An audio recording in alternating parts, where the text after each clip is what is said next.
할렐루야. 우리 하나님 말씀 보겠습니다. 요한 1서 4장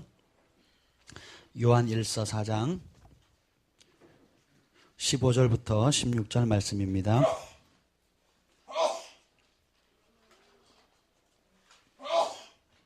요한 1서 4장 15절 16절.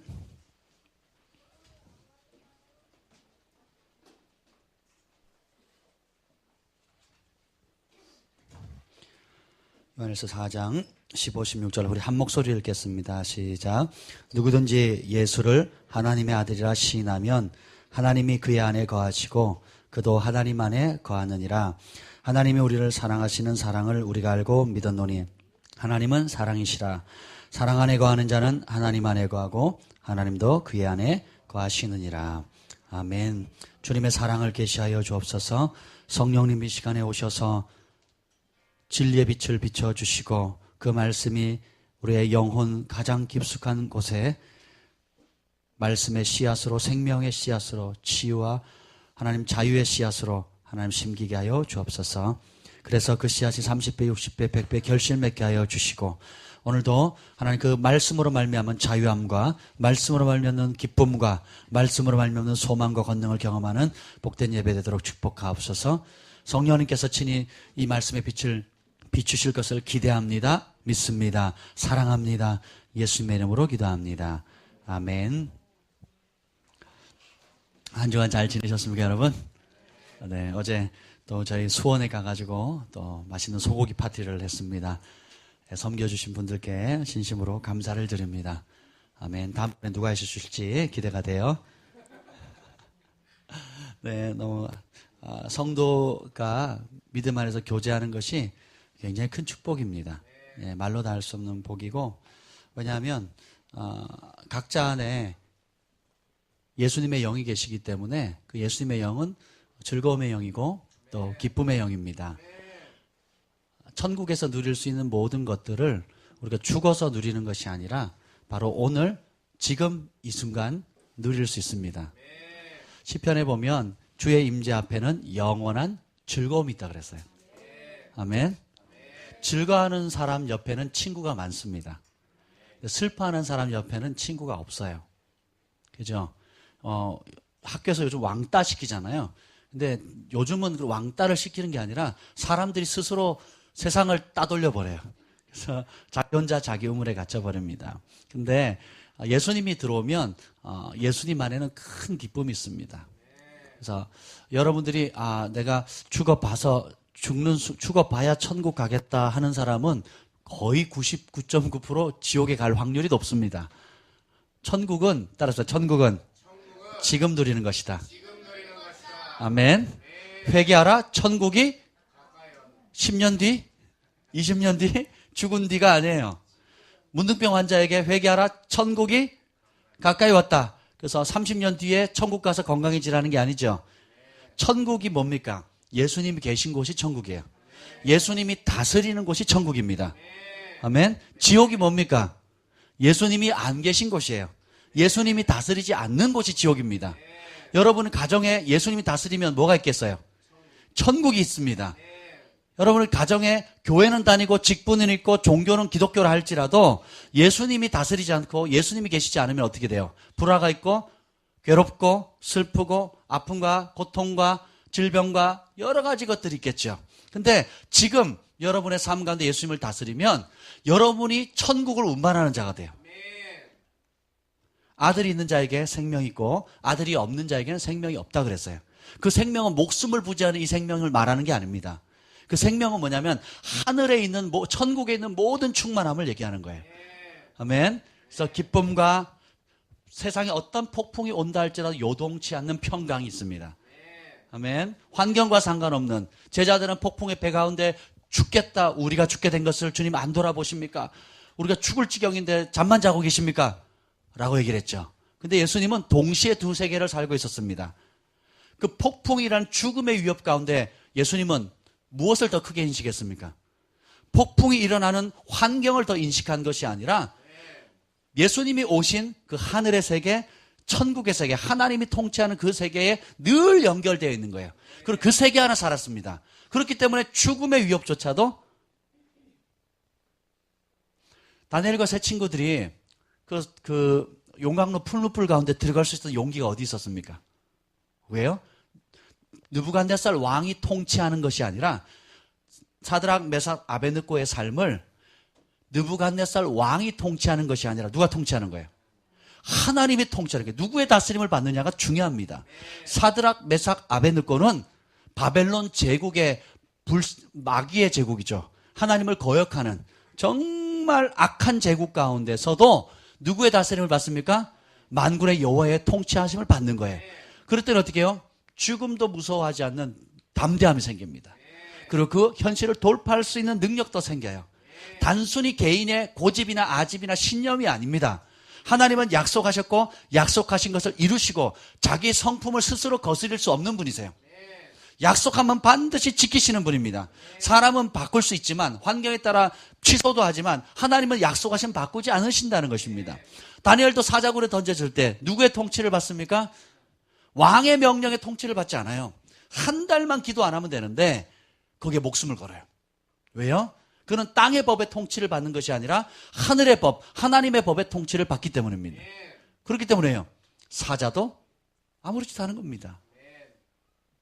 여러분이 어떤 지금 무엇을 누리느냐가 여러분의 영적인 현주소를 말하는 겁니다. 늘 찡그리고 다니는 사람 있고 늘 행복한 사람이 있어요. 그죠? 늘 활기찬 그 사람 곁에 가면 막 생명력이 넘치는 것 같아요. 우리 아이들 보세요. 오늘도 소망이랑 같이 손잡고 예배 드렸는데 얘가요 다리를 떱니다. 이렇게 떨면서 막 예배를 드려요. 예, 여러분도 어렸을 때 다 그랬거든요. 그 기쁨이 어디에 빼앗겼느냐? 세상의 걱정, 염려, 뭐 여러 가지 스트레스 때문에 어떻게 해요? 하나님께서 주신 그 기쁨을 빼앗겨버린 겁니다. 여러분 아이들을 보십시오. 어린아이와 같지 않으면 결단코 천국에 가지 못한다 그랬거든요. 아이들은 감정을 있는 그대로 표현하는데 대부분의 감정은 뭐냐면 배부르고 등 따시면 아이들은 뭐예요? 기쁨을 표출합니다. 노래 부르고요. 기뻐하고 깔깔깔대고요. 얼마나 행복한지 몰라요. 어린아이와 같지 않으면 결단코 천국에 이루지 못한다 그랬는데 자 보세요. 여러분들 아이들을 키울 때 아침에 눈 떴을 때 천준아 넌 웃어야 돼. 웃으면 아빠가 밥 주고 안 웃으면 아빠가 밥 안 줄 거야. 이렇게 말할 부모가 없죠.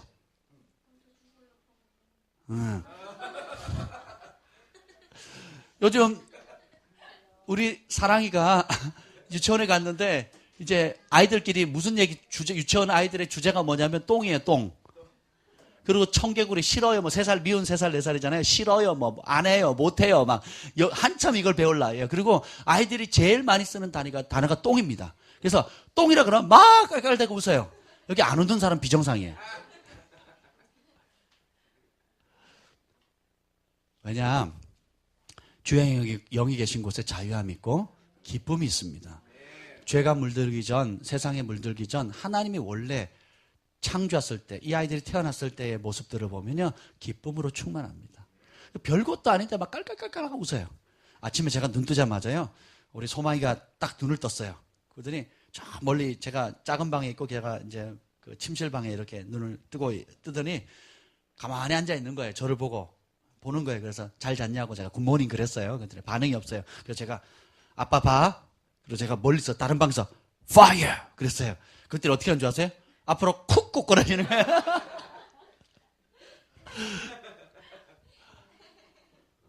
제가 여러분들에게 했더라면 뭐 어떤 반응을 보였을까요? 얘가 한 3번 꼬꾸라지는 거예요. 되게 재밌었어요, 제가. 하루를 이렇게 즐겁게 시작하는 겁니다. 아멘. 근데 우리 온유만 그런 게 아니라 아이들 전부 다 그래요. 우리 주한이도 그랬고요. 우리 경한이도 그랬고요. 왜요? 서로 교감을 하는 겁니다. 오늘 요한 1서에 보면 하나님께서 우리를 지으신 목적이 나는데 성 아빠 하나님과 아들 예수님과 교제하기 위해서 지으셨다라는 거예요. 여러분은 주일날 헌금하러 교회 오는 게 아닙니다. 주일날 발도장 찍으려고 오는 게 아니에요. 여러분은 한 주간 내내 주님과 교제하는 특권을 누리도록 하나님 지으셨어요. 데살로니가 전서에 보면 이런 말이 나오죠. 예수 그리스도께서 우리를 위해서 죽으신 것은 자든지 깨든지 자기와 함께 살게 하려고 그랬다는 거예요. 의식하든 의식하지 않든 아무리 바쁘든 분주하든 상관없이 주님과 함께 살도록 하기 위해서 우리를 지으신 것입니다. 원수 마귀가 혹은 잘못된 가르침과 미혹을 통해서 우리가 어떻게 해요? 종교적인 열정에 빠지거나 혹은 종교적인 것에 질려서 무관심하고 냉담하게 되는 그런 삶을 많이 산다는 것입니다. 그러나 이제 우리가 그 기쁨을 누리고 있습니다. 아멘. 저희 교회가 참 감사한 게 모이면 웃음이 안 떠납니다. 왜요? 하나님의 영이 그곳에 계시기 때문에 그래요. 아들이 있는 자에게는 생명이 있습니다. 그 생명 안에는 치유가 있고요. 그 생명 안에는 기쁨이 있습니다. 그 생명 안에는 평강이 있고요. 그 생명 안에는 천국에 있는 모든 아름다운 것들이 그 안에 있다라는 것입니다. 오늘은 우리가 누구인가에 대해서 말씀드리고 싶어요. 우리가 누구인가를 인식하느냐에 따라서 여러분의 태도는 완전히 달라집니다. 예배를 드리는데 제가 환상을 봤어요. 그게 뭐냐면 두 아이가 보이는 거예요. 하나이는 아빠한테 막 달려와서 활짝 안기는 겁니다. 그리고 막 애교를 떨어요. 그리고 굉장히 흡족해하고 만족해합니다. 근데 다른 아이는 방 한쪽 귀퉁이에 저쪽 구석에서 그냥 이렇게 고개를 떨구고 눈치만 이렇게 보고 있는 거예요. 가고는 싶은데 아빠한테 달려가고는 싶은데 가지 못하는 모습을 봤습니다. 여러분의 모습은 어떻습니까? 하나님께서 여러분을 지으심을 믿으십니까? 하나님 여러분을 창조하셨어요. 그리고 그 창조주는 독재자가 아니라 자상하신 사랑이 많으신 아빠입니다. 오늘 이 본문에 읽은 대로 하나님은 사랑이시라. 사랑이 많은 분이 아니고요. 사랑의 근원이세요. 어떻게 부모가 자식을 위해서 조건 없는 사랑을 계속 쏟아부을 수 있을까요? 배웠습니까? 학교에서 가르쳐 주던가요? 우리 천준이 아이를 키우면서 잠 못 잔 적 많죠? 저도 결혼하고 1년을 잠을 못 잤어요. 우리 애들 키우는데 얼마나 빽빽대고 우는지요. 그냥 남의 새끼면 쓰레기통에 집어 던지고 싶더라고요. 진짜 누가 좀 가져갔으면 좋겠다. 1년만. 맑게 알아들을 1년 동안, 아니면 똥기저귀 가를 때까지만 좀 1년만 좀 우리 어머니나 할아버지 맡아줬으면 좋겠다. 막 진짜 그런 생각이 드는 거예요. 그럼에도 불구하고 얼마나 사랑스러운지 몰라요. 그죠? 근데 그 사랑이 어디서 왔을까요? 대학교에서 전공으로 배울 수 있는 게 아닙니다. 박사 학위로 배울 수 있는 게 아니에요. 왜요? 우리의 영혼 속에 DNA처럼 부인할 수 없는 존재로 새겨진 거예요. 이 사랑이 하나님으로부터 오는 것입니다. 아멘. 근데 점점 살아가면서 죄악을 우리가 받아들이는 만큼 그 사랑이 식어져요. 그러니까 말세의 징조 중에 하나가 뭡니까? 사랑이 식어지는 겁니다. 성령 충만한 사람의 특징이 뭐예요? 사랑이 커져갑니다. 그래서 우리는 사랑에 이끌림을 받는 삶을 살게 돼요. 예수님을 알지 못할 때는 혈기에 이끌리는 삶을 삽니다. 본능에 이끌리는 삶을 살아요. 근데 예수님을 알게 되면 사랑에 이끌리는 삶을 살게 돼요. 사랑에 이끌리면요, 정신을 잃어버려요. 그러니까 논리를 잃어버립니다. 예수님이 십자가에 달리시기 직전에 300데나리의 향유를 깨뜨린 여인이 있죠. 왜요? 예수님을 사랑했거든요. 사람들은 그걸 왜 낭비 안 하고 쓸데없는 데서 고아들, 과부들 도와주면 얼마나 착한 일 할 수 있겠냐고 말하지만 사실 돈에 욕심이 있었던 거죠, 사람들은. 근데 사랑하면 아낌없이 베풉니다. 사랑하면 논리의 개념으로 이해가 안 되는 거예요. 아멘. 저도 가끔 우리 아이들에게 정말 좋은 메이커 신발을 사주고 싶어요. 보통 제가 10,000원짜리 사서 주거든요. 8,000원, 10,000원 뭐 이런 거 사줘요. 저도 그런 걸 신거든요, 어릴 때. 또 애들이 발이 금방금방 크기 때문에 뭐 한 달에, 저도 중학교 때 운동화를 한 달에 한 번씩 갈아치웠어요. 운동도 많이 했고, 뭐 산도 많이 타고 다녔고, 또 공도 많이 차고 뭐 그래가지고 한 달에 한 켤레씩으로 막 찢어지니까 이게 좋은 운동화가 의미가 없어요. 그냥 무조건 다 찢어져 버리니까. 물이든 산이든 뭐, 그 전천후죠, 뭐 전천후. 뭐 그런 것도 있지만 가끔은 우리 아이들에게 정말 우리 아이들이 내게 얼마나 소중한 존재인지를 좀 보여주고 싶어요. 그래서 생일날이라든지 혹은 그런 때는 또 특별한 선물을 하기도 합니다. 이런 모든 사랑들은 하나님께서 우리의 영혼 속에 DNA로 심겨주신 거예요. 이거는 예수 잘 믿는 사람만 그런 게 아니에요. 인간으로 태어난 모든 사람이 그렇습니다. 왜요? 하나님은 사랑이시기 때문에. 우리가 그분의 형상을 따라 지음을 받았기 때문입니다. 근데 우리가 과연 누구냐? 이걸 아는 게 굉장히 중요해요. 우리가 하나님의 사랑받는 아들이다, 딸이다 라는 걸 얼마나 진실하게 느끼느냐에 따라 하나님과의 관계, 하나님과의 거리, 하나님과의 친밀함이 결정되어집니다. 여러분은 자신을 누구라고 생각하세요? 하나님 앞에서. 사람들은 여러분을 뭐라고 부릅니까? 예. 사람들이 여러분을 어떻게 부르는가? 우리 거기에 많이 친숙해요. 우리 사람들 만나면 명함 받잖아요. 그래서 어느 기업체 회사의 대표, 대표이사, 혹은 과장, 부장, 또 혹은 교수, 또 여러 가지 직분들이 있겠죠. 그런 것들이 있는데 그것이 진정한 여러분의 정체성은 아닙니다. 그러니까 진짜 여러분의 정체성은 바로 하나님의 사랑받는 일꾼도 아니고 종놈도 아니고 아들, 딸들이에요. 몇 년 전에 우리 이번 주 참 기쁜 일이 생겼는데 우리 김지현 사모님이 또 우리 제프 젠슨 목사님 통해서 안수를 받게 됐어요. 할렐루야. 그래서 이제 오늘로부터 우리 김지현 목사님이 됐습니다. 네, 여러분 앞으로 그렇게 불러주시길 바랍니다. 성경적으로 목사는 양을 치는 사람이란 뜻이에요. 양무리를 돌보는 사람이란 뜻입니다. 오늘날 너무 교권화돼서 무슨 뭐랄까요? 너무 권위적인 이름이 돼버렸어요. 사실은 그렇지 않습니다. 여러분, 아빠라는 이름이 권위적인 이름인가요? 권위는 있지만 권위적이진 않아요. 그렇죠? 아빠에게는 집안의 모든 대소사를 결정할 수 있는 권위가 있습니다. 근데 권위적이진 않아요. 그러니까 마찬가지로 목자라는 말은 굉장히 하나님 나라의 소중한 단어인데 권위가 있어요. 그럼에도 불구하고 권위적이진 않습니다. 그걸 여러분들이 이해를 하신다면 굉장히 행복해질 겁니다. 그래서 우리 김지현 목사님이 몇 년 전에 이제 굉장히 깊은 하나님의 체험을 했습니다. 그게 뭐냐면 보좌 앞에 이끌려 갔는데 하나님께서 성경의 마지막 백보자 심판에 보면 여러 책들이 나와 있어요. 요한계시록에 보면 책들이 쫙 펼쳐져 있는데 그중에 생명책을 보게 된 거예요. 그래서 저희 가족과 또 부모님들, 또 시부모님들, 또 친척, 저희 또 그 처제 그쪽. 그래서 과연 생명책의 이름이 기록되어 있을까 하고 궁금하잖아요. 여러분 이름이 생명책에 기록되어 있는지 궁금하지 않으십니까?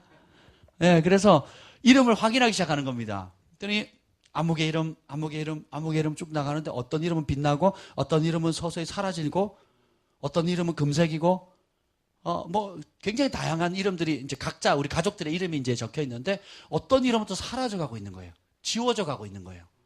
제가 충격받았어요. 나중에 얘기를 듣는데 근데 쭉 이름이 있는 것만으로 너무 행복한 거예요. 생명책에. 그렇지 않습니까? 근데 나중에 저희 이제 동서가 있는데요. 그 동서 이름을 이렇게 보더니 그때 음성이 들리는 거예요. 그 이름이 있는 걸 봤는데 뭐냐면 저는 사돈이라 그러는 거예요. 깜짝 놀래가지고 아내가 다시 돌아갔습니다. 다시 돌아가서 이 사람은 뭐예요? 이 사람은 뭐예요? 이 사람은 뭐예요? 이 사람은 뭐예요? 하고 질문하기 시작했어요. 그랬더니 하나님께서 계속 음성으로 답을 해주시는 겁니다. 그래서 제 이름 앞에 딱 갔을 때 뭐라고 물었을 때 뭐라고 하신지 아세요? 주님이? 위대한 복음 전도자다. 세계적인 사역자다. 이렇게 말하지 않았다는 겁니다. 내 말 잘 듣는 충성된 종이다. 이렇게 하지 않으셨어요. 제가 각기 다양한 이름을 명하셨거든요. 사람마다 다른 이름을 댔어요. 중보자다, 섬기는 자다, 이렇게 여러 가지 이름들을 하셨는데 저의 이름에 박철수라는 이름 앞에서는 이렇게 말씀하셨어요. 이는 내 사랑하는 아들이요 내 기뻐하는 자라. 할렐루야. 저를 우습게 보지 마세요. 제가 그런 사람입니다. 하나님의 사랑을 받는 그리고 하나님의 기쁨이 되는 사람입니다. 저는 그것이 과연 제 삶의 현재의 모습이 그러했느냐라고 생각했을 때 제가 판단하는 걸 봤을 때 그렇지 않다고 생각을 해요. 그런데 우리의 존재는 그걸 바라봐주는 사람에 따라서 다르게 보입니다. 예를 들면 이래요. 자, 제가 잘생겼다고 생각하는 사람 빨리 손 드세요. 내리세요. 벌써 마음에 있는 게 확 나오잖아요. 그죠? 절반은 들고 절반은 안 들었어요. 안 들었는지 못 들었는지 제가 잘 모르겠는지 안 들었다고 봐요, 저는.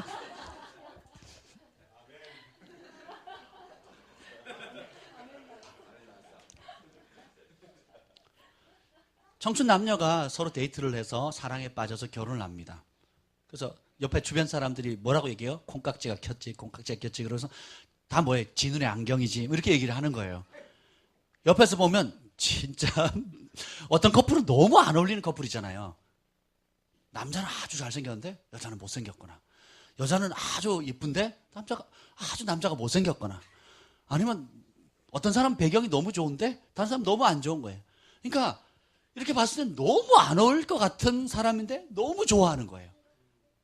내가 봤을 땐 너무 못생겼는데 너무 이쁘다고 얘기하는 거예요. 따라서 마음에 있는 대로 보인다. 하나님의 다른 이름이 뭐냐면 알파와 오메가입니다. 처음과 끝이에요. 우리는 지금 배 나온 모습만 보지만 하나님은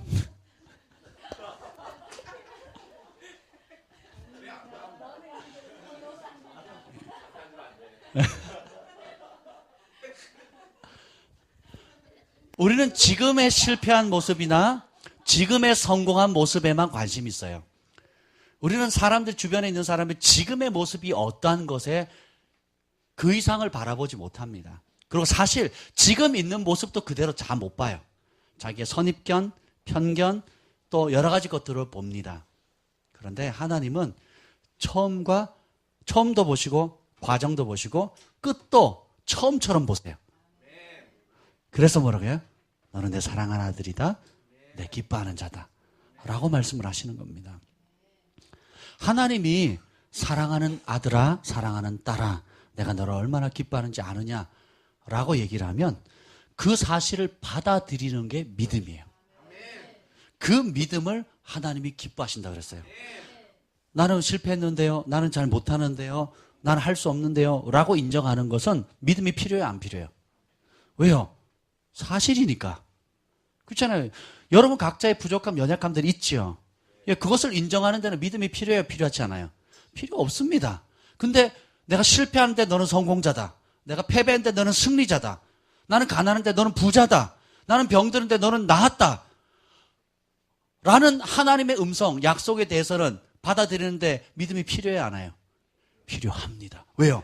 내 힘으로는 나을 수 없고, 내 힘으로는 부자 될 수 없고, 내 힘으로는 지혜로울 수 없는데, 내 힘으로는 해결할 수 없는데, 하나님의 약속은 뭐예요? 믿는 자에게는 능치 못함이 없느니라. 무엇이든지 구한 것은 받은 줄로 믿으라. 그를 향하여 우리의 가진 바 담대한 것은 이것이니 그의 뜻대로 무엇이든지 구하면 들으심이라. 아멘. 구하라, 찾으라, 두들기라. 그러면 이루어지잖아요. 그래서 믿음이 없이는 하나님을 기쁘시게 하지 못하나니 하나님께 나아가는 자는 반드시 그가 계신 것과 자기를 찾는 자에게 상 주시는, 하나님의 또 다른 이름이 뭐냐면 상 주시는 분이라는 거예요. 어떻게 해요? 우리가 믿는 그대로 상을 주신다는 거예요. 하나님이 나의 공급자다라고 얘기하시면 공급의 상을 받습니다. 하나님 나의 치유자라고 받아들이면 치유의 상을 받아요. 하나님 나의 위로자라고 받아들이면 위로자가 됩니다. 하나님 나의 견고한 산성이다, 피난처다라고 얘기하면 보호를 받습니다. 여러분의 하나님을 어떻게 믿고 의뢰하느냐, 하나님의 능력, 하나님의 지혜, 하나님의 광대하심, 하나님 안에 속해 있는 것들을 여러분이 알아가고 깨달은 만큼 여러분들이 누리게 돼요. 그것을 믿는 만큼 누리게 되는 것입니다. 저는 가난한 광부의 아들로 태어났고, 그리고 굉장히 어렵게 자랐습니다. 그래서 주변 환경을 탓하며 살았어요. 그러다가 17살 때 주님을 만났습니다. 그리고는 제 인생이 바뀌었어요. 왜요? 나는 이제 환경에 지배받는 삶이 아니라, 부모나 자라온 배경에 지배받는 삶이 아니라 하나님의 말씀에 지배받는 삶을 선택한 겁니다.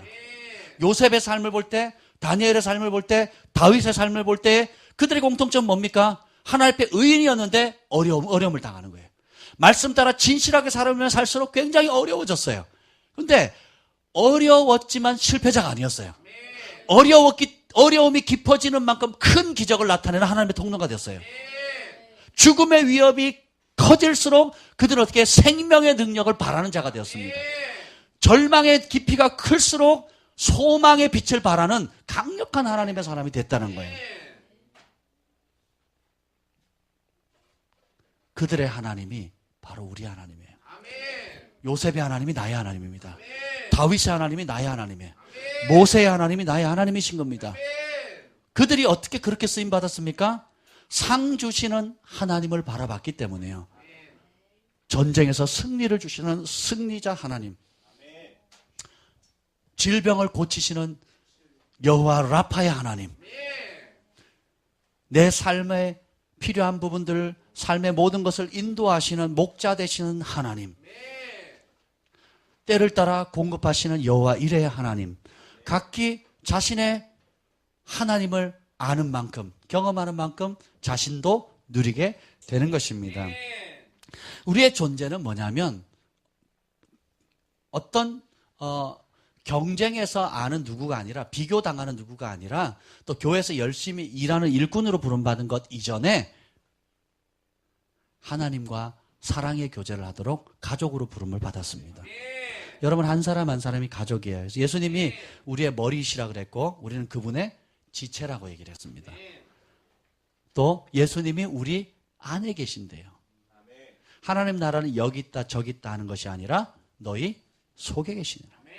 그러니까 우리 안에, 그래서 우리가 하늘의 문이고, 그러니까 모든 누릴 수 있는 것이 우리 안에 이미 다 가지고 있다라고 하는 것입니다. 그래서 예수님처럼 행할 수 있고 예수님보다 더 큰 일을 행할 수 있는 것입니다. 여러분들의 원래 모습들을 발견하는 것이 굉장히 중요합니다. 그렇지 않으면요, 하나님을 인식하는, 하나님이 어떤 분이라는 걸 인식하는 만큼의 거리, 인식하는 만큼 하나님과의 거리가 결정이 지어져요. 성경은 뭐라 그럽니까? 하나님을 가까이 하라. 그리하면 저가 너희를 가까이 하시라고 그랬어요. 우리는 거꾸로 기도하죠. 하나님 살아계시면 나한테 한번 와보시라고, 나타나 보시라고, 응답해 보시라고. 우리 자식들 대학 붙게 해주시고, 그리고 직장 합격하게 해주시고, 시험 패스하게 해주시고, 또 요 문제 해결해 주시고 요 빚 청산해 주면 내가 하나님 믿어 드릴게요. 한번 믿어 드려 줄게요. 이런 식으로 기도를 합니다. 물론 하나님의 그런 믿음도 받으세요. 근데 진짜 깊이 있게 하나님을 알기를 원하는 사람은 믿음으로 하나님께 가까이 나아가야 돼요. 예수님께서 핏값으로 사신 것이 뭡니까? 성소 휘장이 찢어지면서 얻은 축복이 뭐예요? 은혜의 보좌 앞에 쭈뼛쭈뼛 나가는 것이 아니라 담대히 나아갈 수 있는 거예요. 예수님의 보혈을 의지하여서 담대히 나아갈 수 있는, 하나님과 직접 만나고 교제할 수 있는 축복이 열려 있다는 것입니다. 그래서 그것은 진짜 믿는 사람만 누릴 수 있어요. 그리고 누려본 사람이 더 깊이 들어갑니다.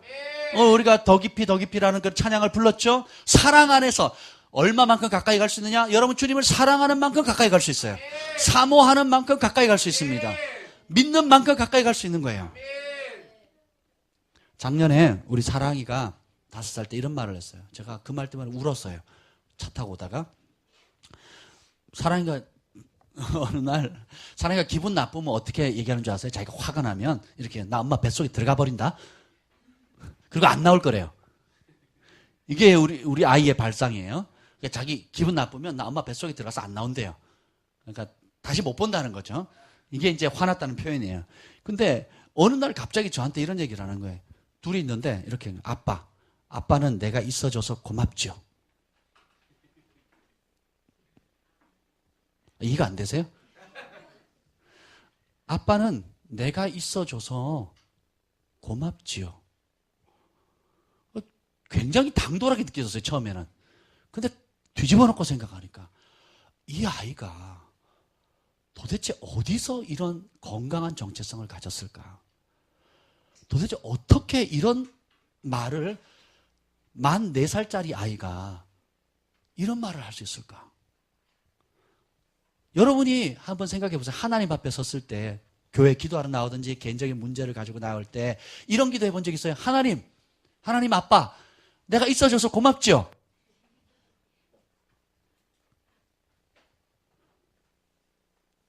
그런 기도 해본 적 있습니까? 그만큼 우리가 하나님을 멀게 느껴지는 거예요. 우리의 존재 자체가 아빠에게 큰 기쁨이 된다는 걸 아이가 알아요. 그래서 어떻게 해요?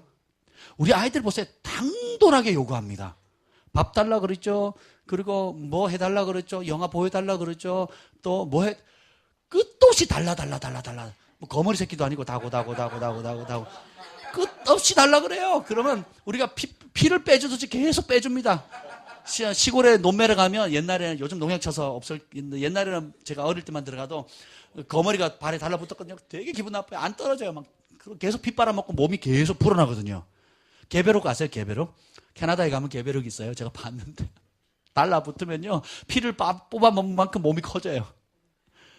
그래서 잡아서 터뜨리잖아요. 피가 쭉 나갑니다. 끊임없이 다고 하는데 기쁨으로 줘요. 부모는 기쁨으로 줍니다. 왜요? 그 아이는 자신이 사랑받는 아들, 딸이라는 걸 알아요. 그래서 엄마 피자 사줘, 엄마 뭐 해줘, 엄마 저 신발 사줘, 옷 사줘, 뭐 사줘 해요. 지네들 해준 거 하나도 없는데. 아프면 병원 데려가줘야 되죠. 그죠? 애들이 병원 데려가 주세요. 그럽니까? 안 가요. 싫어요. 주사 싫어요. 안 맞아요. 막 이러잖아요. 그리고 데려가다 막 난리를 치는데도 어떻게 부모가 자기 사비 들여, 돈 들여, 시간 들여, 일도 직장 가다가 중간에 그만두고 와서까지라도 애들 병원 데리고 가잖아요. 왜요? 사랑하니까. 아이들이 그런 사랑을 받게 되면 건강해집니다. 그리고 사랑하는 자는 일꾼보다 더 많은 일을 해요. 제가 끊임없이 여러분에게 강조하잖아요. 저희 교회는 일하는 교회가 아니라고요. 저희 교회는 사랑하는 교회입니다. 그래서 사랑하는 만큼 일하시면 돼요. 아멘. 너무 쉬워요. 그래서 어제도 저희 어머니가 늦게 왔잖아요. 우리 수원에서 늦게 이제 왔는데 옷 가기 전에 숙주 한 박스를 사재요. 직접 가셔서 사오셨어요. 박스를 사와가지고 왜 사시냐 그랬더니 오늘 우리 숙주 나물을 해가지고 우리 식구들 먹이겠다는 거예요. 그리고 숙주만 하시는 줄 알았더니 아침에 보니까 부침개를 또 막 이따만큼 하셨더라고요. 네, 할렐루야.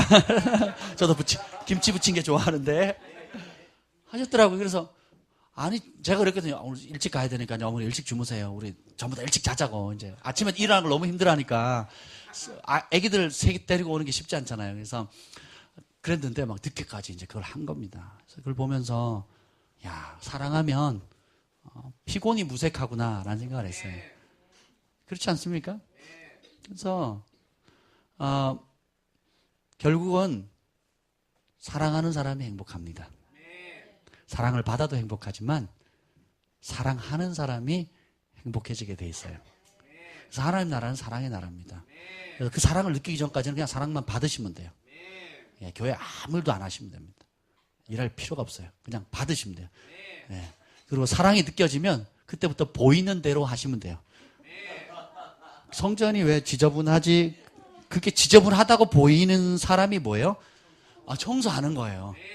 아멘.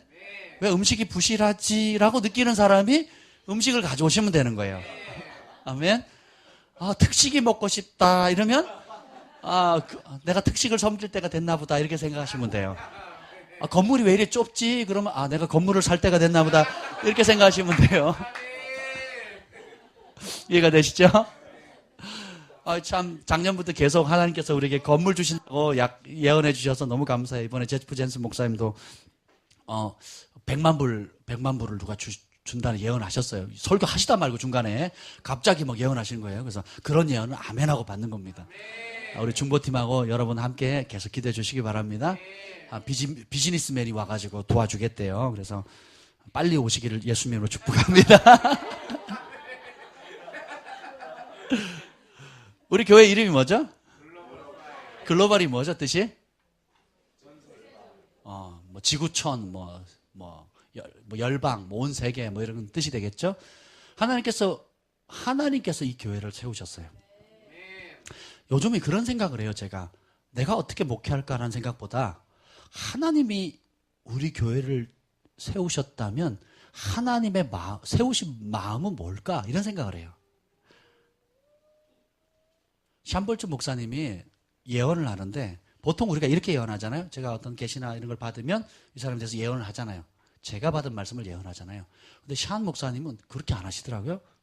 그렇게도 하시지만 길거리 지나가는 그 구걸하는 사람에게 다가가가지고는 당신의 꿈이 뭔지 우리 한번 기대해보자고. 눈을 감으라고. 따라해보라고. 하나님, 나의 꿈이 뭔지 알려주십시오. 그랬더니 그 길거리 노숙자가 눈이 열려가지고 하나님 주신 꿈을 받아요. 그리고 그 꿈을 어떻게 이룰 건지 한번 기대해 보자고. 그러면 이런 사람 만나면 좋겠다고 그 사람이 봐요. 그래서 제가 그런 생각을 했어요. 내가 뭘 해야겠다는 생각보다 하나님이 이 땅에 나를 두게 하셨는데, 하나님이 이 땅에 나를 두게 하신 목적이 뭘까? 이 땅에 태어나게 하신 목적. 많고 많은 나라 중에 북한도 아니고 또 이란이나 이라크도 아니고 왜 한국 땅 이 서울에 살게 하셨는가? 그리고 많고 많은 교회가 있는데 왜 이 강남 땅에 글로벌 파이어 교회를 세우셨을까? 또 왜 이런 귀한 하나님의 사람들을 만나게 하셨을까? 하나님의 입장에서 바라본다면 이 건물은 너무 작은 거예요. 그리고 우리가 꾸는 꿈이 너무 작아요. 여러분 한 사람 한 사람이 꾸는 꿈이 너무 작다고요. 왜요? 우리가 하나님을 믿는 하나님의 크기를 너무 작게 봐요. 두통은 낫게 하실 수 있는 분인데 변비는 못 낫게 하시는 분이다라고 믿어요. 이게 우리가 웃지만 하나님은 우리가 그렇게 생각하신다고요.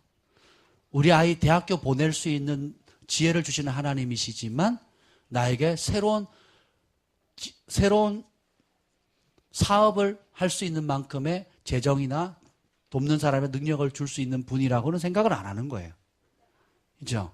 하나님이 우리 가정은 복을 주실 수 있는 분인데 나를 통해서 교회와 도시와 심지어 한 나라를 먹일 수 있는 축복의 통로로 사용할 거라고는 생각지 않아요. 우리가 요셉이 손대는 일마다 잘 되는 복에 대한 사모함이 있죠. 근데 요셉은 손대는 일마다 잘 되는 차원의 삶이 아니었어요. 요셉의 축복은 뭐냐면 한 나라를 먹일 뿐만 아니라 고대 근동, 다시 말하면 온 세계를 다 먹이는 자의 축복의 통로가 됐어요.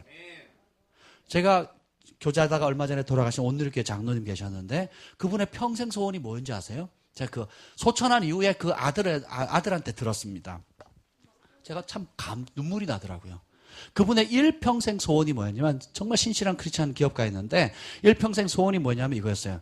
내가 이 기업을 통해서 재정을 통해서 아프리카나 선교지 여러 나라 가운데 한 나라를 통째로 먹이는 재정을 주십시오 라고 기도한 거예요.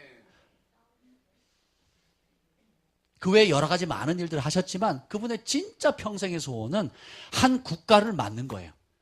전 세계 지금 몇 개 국가가 있죠? 200개가 있나요? 216개가 있나요? 그 정도 있죠? 215, 16? 그죠? 그 중에 한 나라를 먹일 재정을 달래요. 왜요? 그분의 하나님은 구멍가게를 유지하는 하나님이 아니에요. 그분의 하나님은 열국의 아버지십니다. 그분의 하나님은 열방을 먹이는 하나님인 거예요. 그랬더니요, think big 하잖아요. 크게 생각하잖아요. 우리가 하나님을 향한 믿음이 날마다 자라야 되는데 얼마만큼 자라야 되느냐? 예수님만큼 자라야 되는 거예요. 예수님만큼을 다르게 표현하면 하나님만큼 자라야 되는 거예요. 성경은 영어 성경에는 하나님을 믿는다라는 뜻이 아니고 하나님의 믿음이라고 표현되어 있어요. 아멘. 알파와 오메가 처음과 끝을 보시는 그 하나님의 믿음을 우리가 봐야 돼요. 지금은 옆에 있는 분들이 아유 그런가 보다 고만고만하네 이렇게 생각할지 몰라요. 근데 앞으로 10년 20년 후에 모습이 어떨지 모릅니다. 이 가운데 정말 한 도시를 먹일 사람, 국가를 먹일 사람이 나올 수 있습니다. 이 가운데 정말 약속하지 않으면 1년 전에 약속하지 않으면 만나지 못할 그런 세계적인 하나님 사람이 나올 수도 있어요. 제가 그런 일들을 해보잖아요. 초청 한번 하려면 2년 전에 해야 될 사람이 있어요. 그리고 대부분은 1년 전에 예약을 해야지만 초대를 할 수 있습니다. 저희 순전하나에서 초청하거나 WL에서 초청하는 그런 사람들을 보면 1년 전에 약속을 해요. 그래야 모실 수 있는 분입니다. 그러니까 어떤 사역자는 2년 반치가 다 잡혀 있어요. 그도 여러분과 같은 평범한 사람이었어요. 근데 그가 하나님의 부르심을 받고 순종하고 크신 하나님 앞에 큰 믿음의 발걸음을 내디뎠을 때에 많은 사람들을 섬기고 많은 사람들을 돕는 열국의 아비 어미가 되는 것입니다. 그 모든 것이 어디서 오느냐? 내가 누구인가를 발견하는 것에 달려 있습니다. 예수님 안에 있는 나는 누군가? 내 안에 계신 예수님은 얼마나 위대하신 분인가? 이것을 한번 생각해 보세요. 그럼 여러분의 삶이 많이 달라질 겁니다. 우리가 이 시간에 잠깐, 우리 미령, 잠깐 좀 눈을 감고 좀 기도했으면 좋겠어요. 이 시간에 기도할 때에 편안한 마음으로 기도를 하는데, 주님께서 이 시간에 제가 기도할 겁니다. 여러분의 마음 가운데 성령께서 음성을 들려주시도록, 그리고 여러분 가운데 하나님이 여러분을 어떻게 생각하시는지에 대한 하늘의 정체성이 깨달아지도록 기도할 겁니다. 그래서 여러분들 이 시간 잠잠히 듣는 기도를 하겠습니다. 눈을 감으시고,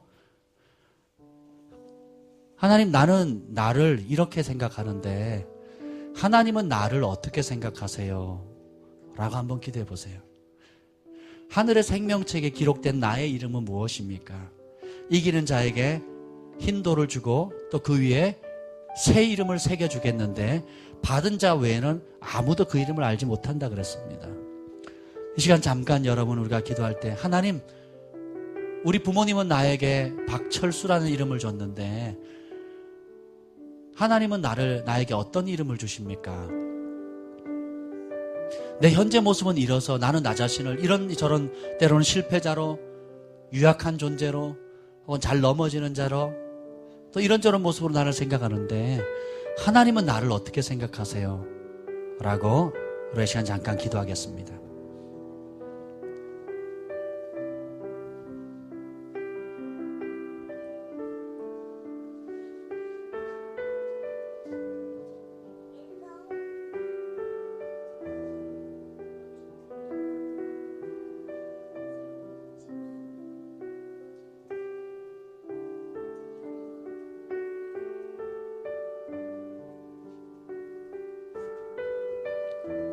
성령님 오시옵소서.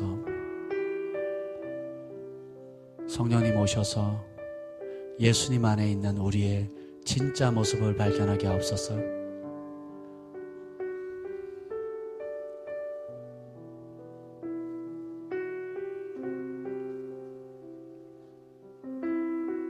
성령님 말씀하여 주옵소서.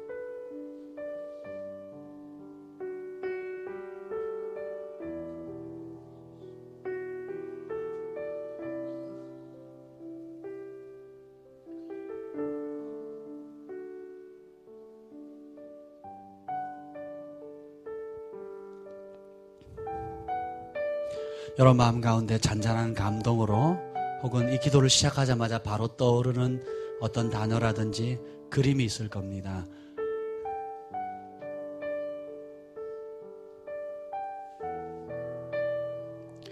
어떤 모양이든지 여러분이 그런 감동이나 어떤 여러분의 새로운 정체성에 대한 그런 음성이 들리신 분이 있다면 손을 이렇게 살짝 들어보세요. 할렐루야. 감사합니다. 이제 눈을 뜨셔도 좋겠습니다. 뭐라고 말씀하시던가요? 어떤 감동이 오던가요? 나눠보시죠. 몇몇 분들이 큰 소리로. 아멘. 우리 이루 형제는 믿음의 사람입니다. 아멘. 우리 미나 자매님은요?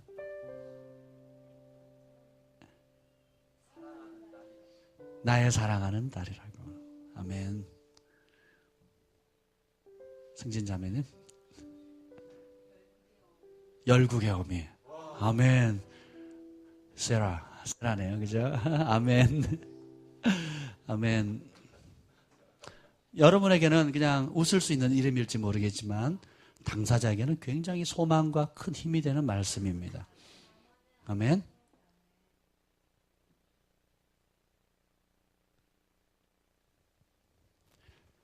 하나님의 말씀을 하나님의 말씀의 무게로 와닿는 것이 은혜입니다. 인터넷이나 책이나 많은 첨단 기술들이 발전함으로 인해서 많은 영적인 좋은 것들이 언제든지 취할 수 있어요. 그런데 그럼에도 불구하고 세상이 바뀌지 않는 이유가 뭘까요? 예수님이 하나님이 직접 이 땅을 거니셨어요. 내려오셔가지고. 그럼 이스라엘이 발칵 뒤집어져야겠죠. 그죠? 이스라엘이 다 주께로 돌아와야겠죠.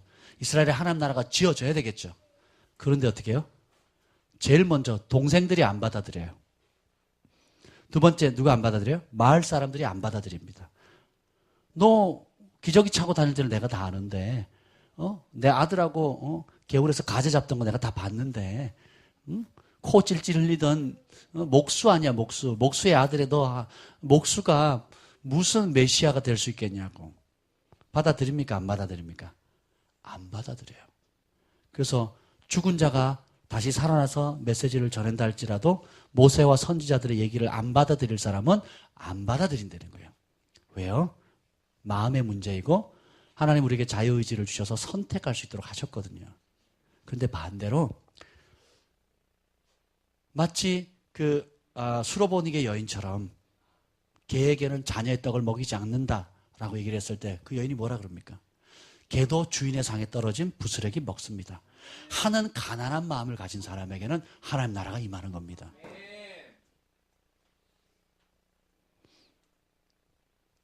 우리가 구해야 될 것은 뭐냐면 많이 배우는 게 아니에요. 지금 그때 혹은 이미 배웠던 하나님의 말씀들 아는 그 말씀이 정말 내 영에 내 심령에 새겨져야 돼요.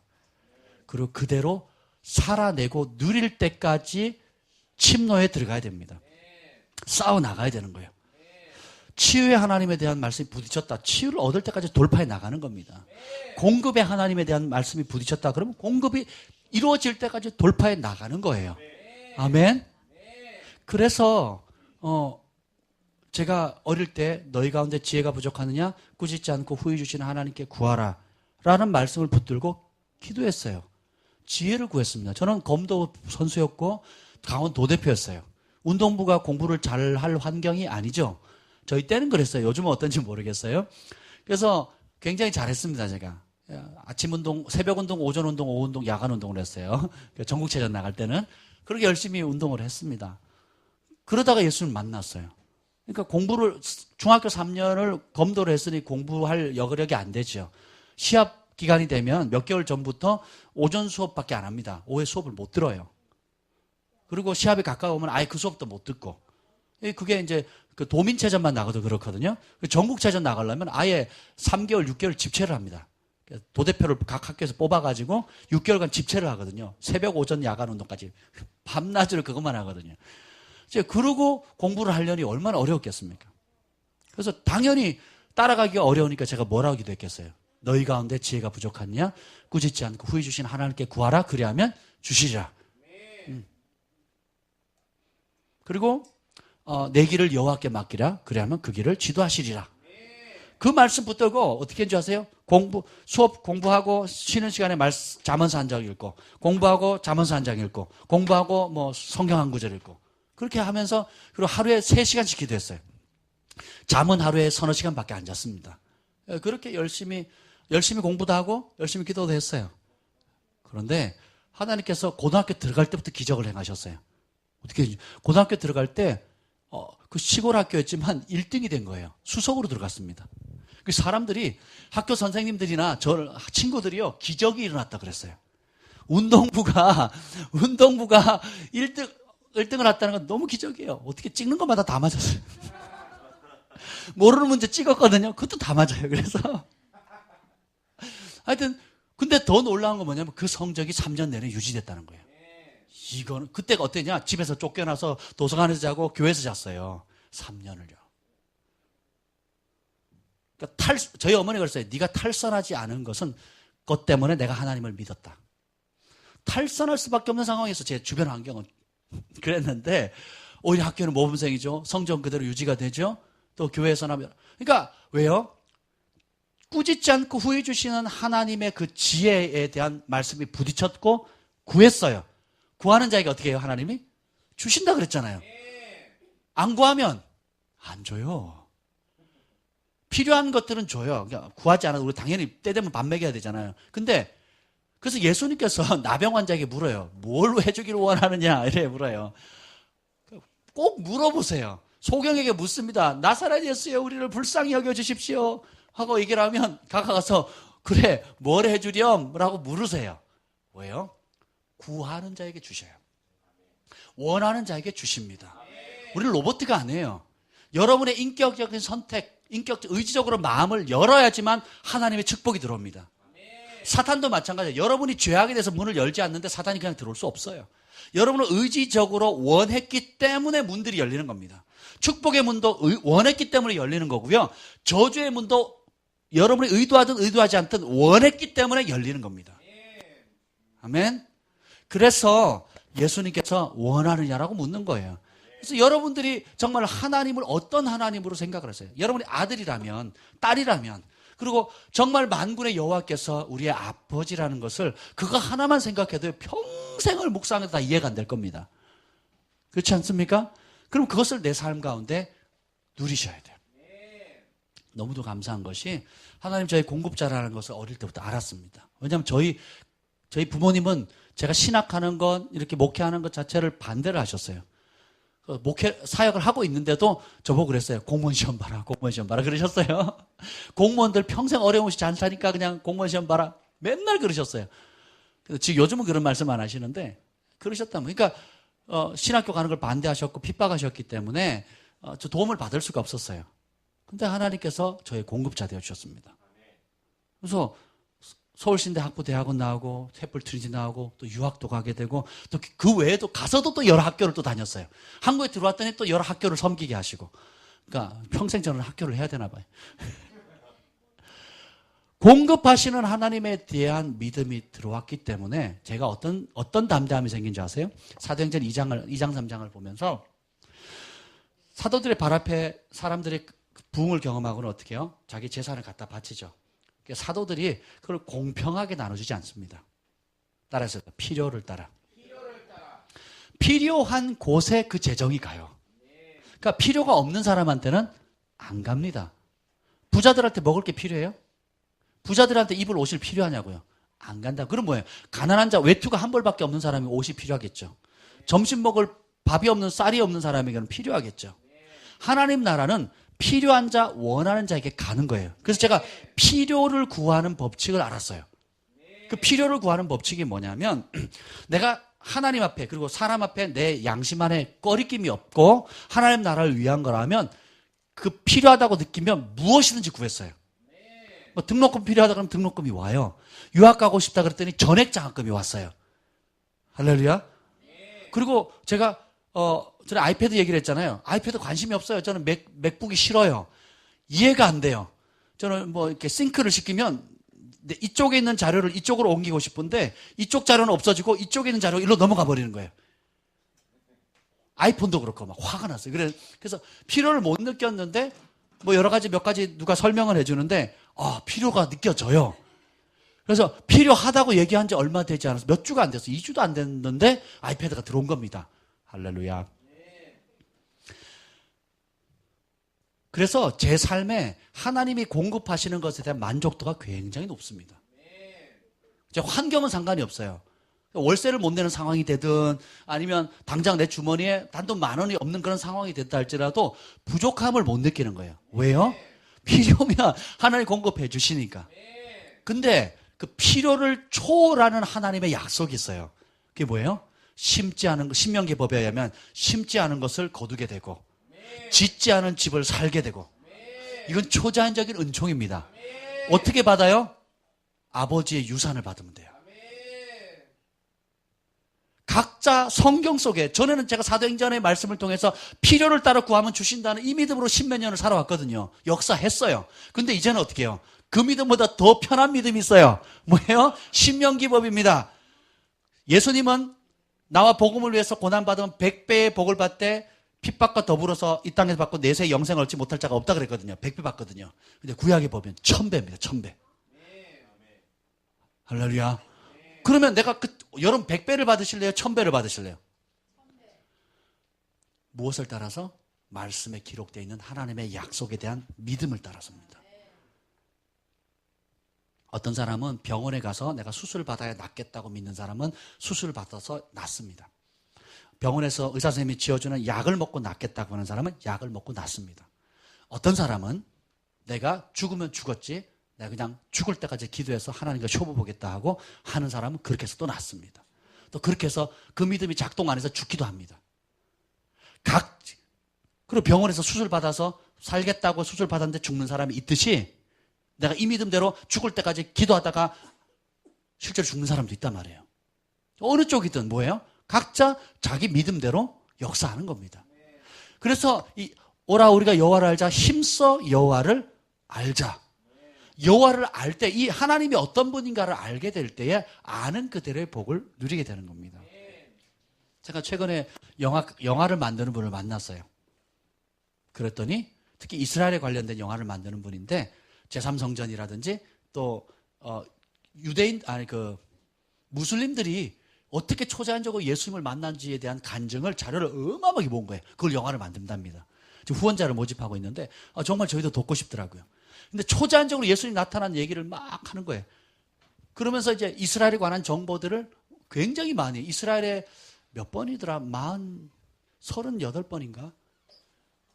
40번인가요? 40번 정도 이스라엘 왔다 갔다 하셨대요.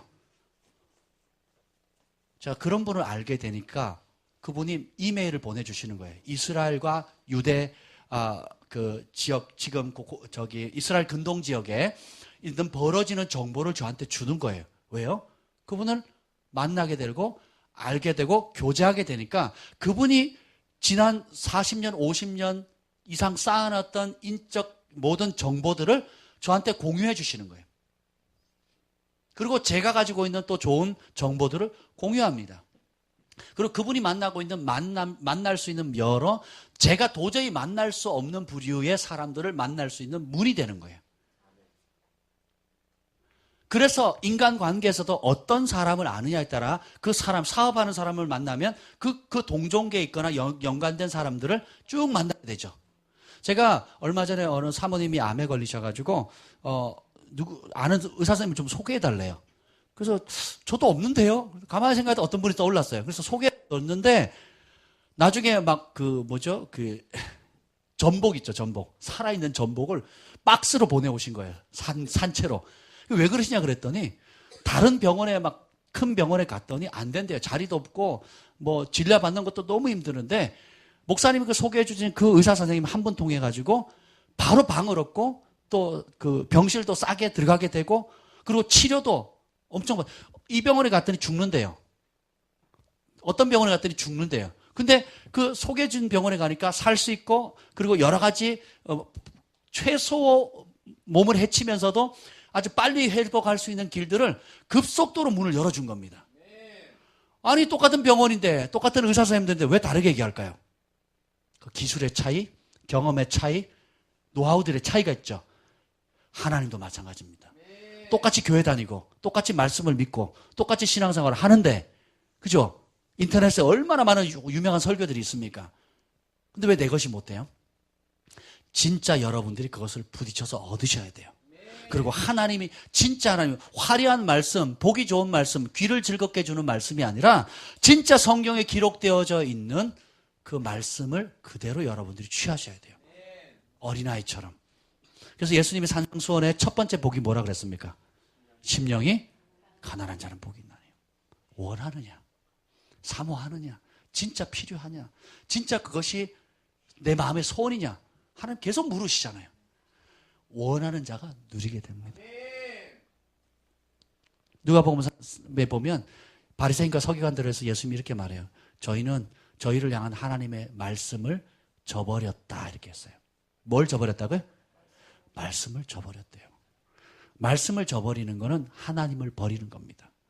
유대인과 서기관과 바리새인들은 성경을 지키고 성경을 가리키는 종교 지도자들이었지만 종교적인 껍데기는 지켰지만 하나님의 말씀을 저버렸어요. 우리가 그럴 수 있습니다. 교회 안에서 종교적인 생활을 할 수 있지만 말씀을 저버리고 살아갈 수 있다는 거예요. 말씀을 저버리는 것이 하나님을 저버리는 거예요. 교회를 안 다니는 게 하나님을 저버리는 게 아니에요. 하나님의 기록된 말씀을 저버리는 것이 하나님을 버리는 겁니다. 껍데기에 속지 마세요. 많은 단체에서 화려한 컨퍼런스 하는데 수천만 원짜리 조명에다가 막 여러 장치를 씁니다. 그리고 돈 모자란다고 작정 좀 해달라고 그러거든요. 그게 한 번은 그럴 수 있는데 매년 그래요. 좀 굉장히 막 씁쓸해요. 그걸 보면. 왜요? 하나님의 진짜 임재가 없으니까 세상에 콘서트 하듯이 세상에 수천만 원짜리 뭐 불이 쫙 오잖아요. TV에 보면 막 그런 거 하잖아요. 그렇게 하는 거예요. 사실 이렇게 조그마한 공간에도 하나님의 임재가 있으면, 하나님의 평강, 기쁨이 있으면 열국에서 모여듭니다. 우리가 씨름해야 될 것이 하나님과 대면해서 하나님과 쇼부를 봐야 되지, 자꾸 화려한 껍데기. 그래서 교회가 하는 게 뭔지 아세요? 프로그램 많이 만드는 겁니다. 목적이 이끄는 삶, 진돗개 전도법, 물어 찔러 고구마 전도법, 찔러 온갖 전도법 다 합니다. 좋아요, 좋은데 오래 하는 게 없어요. 오래 하는 게. 그걸 만든 사람만 오래 합니다. 왜요? 그것의 가치, DNA를 알거든요. 그러니까 DNA를 모르고 껍데기만 가져와가지고 하면 뭐가 될 것처럼 안 됩니다. 핵심은 하나님의 말씀에 우리의 영이 직접 부딪혀야 돼요. 그리고 순종해서 대가를 지불해야 됩니다. 그래서 얻는 거예요. 하나님의 말씀에는 깊이가 있어요. 깊이가 다 달라요. 어떤 사람은 얕게 맛보고 갑니다. 어떤 사람 다른 사람보다 깊게, 더 깊게, 더 깊게. 친밀함도 마찬가지죠. 하나님께 성전의 뜰만 밟고 가는, 마당만 밟고 가는 사람이 있고, 하나님 지성소에 들어가는 사람이 있고, 하나님의 품속에. 에나 론트리 목사님을 제가 모라비안 폴에서 만났는데요. 그분이 어떻게 하는 줄 아세요? 하나님의 심장, 예수님이 아니에요. 하나님의 심장 속으로 들어가 버렸어요. 제가 그 얘기 해달라고 하니까 안 해주시더라고요. 책 보라고. 책이 안 나오거든요. 책이 안 나와서 제가 물어보고, 들어갔다 이렇게 나와요. 그래서 제가 들어가서 뭐 하셨어요? 이걸 물어봤거든요. 근데 얘기 안 하시니까. 하나님과 본인만 누리는 비밀이에요. 차원이 너무 다릅니다. 가만히 앉아서 열방을 돌아다니는 사람들, 영으로. 사도 바울이 고린도 교회를 향해서 그러거든요. 내가 몸은 떠나 있지만 영으로 내가 이미 가 있고 심판했다, 이렇게 나오거든요. 신학자들이 그거 이해를 못해요. 신학교에서는 이걸 이해를 못합니다. 바울의 영이 몸은 다른 도시에 있는데 또 다른 도시에 가가지고 내가 이미 받고 이미 심판했다, 이렇게 나오거든요. 예수님도 나다나엘을 볼 때 그러잖아요. 나다나엘이 왜 예수님을 메시아로 받아들이죠? 무화과 나무 밑에 있는 걸 봤대요. 딴 데서. 엘리사 똑같이 그러죠. 엘리야도 그렇고 엘리사도 그렇거든요. 자기는 가만히 있는데 딴 곳에서 왕이 뭐 하는지 알아요. 그리고 나하만이 뭔 짓 하는지 알아요. 뇌물 챙기는 걸 알아요. 왜요? 내 영이 거기 함께 있지 아니하더냐, 이렇게 나오거든요. 우리 김전사모도 그래요. 무서운 여자예요. 조심하셔야 됩니다. 하나님이 어떤 분이냐를 아느냐에 따라서 여러분들이 하나님을 그만큼 경험하게 되는 겁니다. 우리가 다 똑같은 하나님 섬기는 게 아니에요. 여러분이 성경을 읽는 대로 믿는 게 아니고 믿는 대로 읽어요. 이게 심각합니다. 성경 속에 하나님에 대해서 읽는 그대로 믿는 게 아니고 여러분이 믿는 안경을 쓰고 그걸 본다니까요. 그래서 어떻게 해요? 종교적인 사람이 되는 겁니다.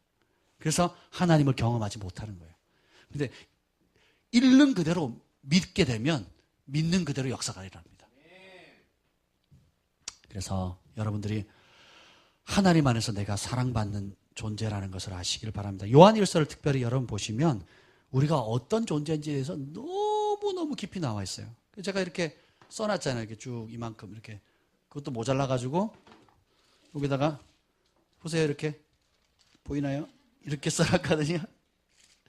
우리가 어떤 존재인가 요한일서에만 나온 것만 해도 이만큼 돼요. 요한일서. 그러니까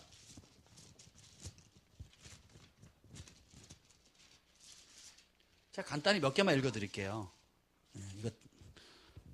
우리는 하나님 아버지와 아들 예수님과 교제하는 사람입니다. 우리는 예수님이 행하는 대로 행하는 사람입니다. 우리는 죄를 고백하고 용서를 받습니다. 우리는 죄를 범하지 않습니다. 우리는 악한 자를 이깁니다. 예수님의 말씀을 지킵니다. 우리는 형제를 사랑함으로 사망에서 생명을 옮겼습니다. 우리는 거룩한 분에게 기름 부음을 받아서 모든 것을 압니다. 우리는 주님 안에 거합니다. 우리는 하나님의 사랑을 받는 자녀입니다. 우리는 형제를 위해 마땅히 목숨을 버립니다. 지금 반만 했어요. 반도 안 했죠. 3분의 1 정도밖에 안 했는데. 진짜 우리가 형제를 위해서 목숨을 버리는 존재인가? 사랑하는 자는 하나님 알고 사랑하지 않은 자는 하나님 알지 못한다 그랬어요. 형제를 사랑함으로 사망에서 생명으로 옮겼대요. 사랑 안 하면 사망 가운데 있다는 거예요. 사랑 안 하면 죽었대요. 우리의 정체성을 이제 하나하나 바꿔 나가셔야 됩니다. 그래서 밥 존스 목사님이 어제 소천하셨어요. 대붕 10억의 영혼이 주께로 돌아온다고 그랬거든요. 이제 그분이 돌아가신 게 굉장히 큰 의미가 있습니다. 왜냐하면 이 마지막 때에 그 하나님의 부흥의 물결로 인해서 10억의 영혼들이 주께로 돌아온대요. 그리고 하나님이 최고의 인류 역사상 가운데 최고로 아끼던 하나님이 가장 소중히 여기던 씨앗들을 영혼들을 남겨두셨는데 그것이 바로 저와 여러분이라는 겁니다. 아멘. 그래서 2014년에 요한 1서 말씀 굉장히 중요하대요. 밥존스 목사님 마지막 돌아가시기 전에 이제 작년에 모라비안 폴에서 말씀하시다가 저에게 남겨준 말씀이 요한 1서라서 요한 1서를 여러분 밤낮으로 들으시고 읽으시고 묵상하시고 그걸 자신에게 적용해 보십시오. 여러분의 삶 가운데 놀라운 변화가 있게 될 것입니다. 기도하겠습니다. 아들이 있는 자에게는 생명이 있고 하나님의 아들이 없는 자에게는 생명이 없다고 했습니다. 주님, 우리 안에 계신 예수님은 말씀하시는 분이십니다. 그리고 사랑을 가르쳐 주시는 분이고 사랑하도록 할 수 있는 힘을 주시는 분이십니다. 주님, 우리 안에 있는 모든 두려움들을 제거하여 주시고 사람이 나를 어떻게 바라보는가가 아니라 하나님이 우리를 어떻게 바라보시는지 볼 수 있는 눈을 열어 주옵소서. 하나님이 우리를 바라보시는 그대로 우리도 우리 자신을 바라보게 하옵소서. 그리고 하나님이 어떤 분인지 실제적으로 볼 수 있는 눈을 열어 주시옵소서. 주님 감사합니다. 이제는 우리 구주 예수 그리스도의 은혜와 하나님 아버지의 극진하신 사랑과 성령의 감화감동 내주하심이 오늘 이곳에 모인 모든 글로벌 파이어 교회 위에 그리고 북녘 동포들과 중국과 유라시아 위에 이스라엘까지 영원토록 함께 있을지어다. 아멘.